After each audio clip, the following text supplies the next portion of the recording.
ஆனந்த நீச்சிருக்க அதை தெளிச்சு தான் இருக்க ஒன்னப்பில் நாம் பறிச்சு தாமரைய புன்னவனத்தினில பெடக்குயில் கூவையில உன்னுடைய வேதனைய நான் அறிஞ்சேன். பொங்கலத்தில் மாலையிட ஒன்னிரண்டு தோளத்தொட என்ன தவம் செஞ்சேனோ என் மாமா.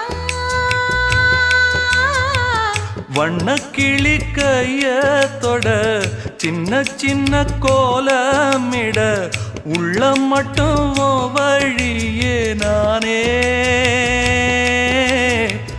உள்ளம் மட்டும் வழியே நான்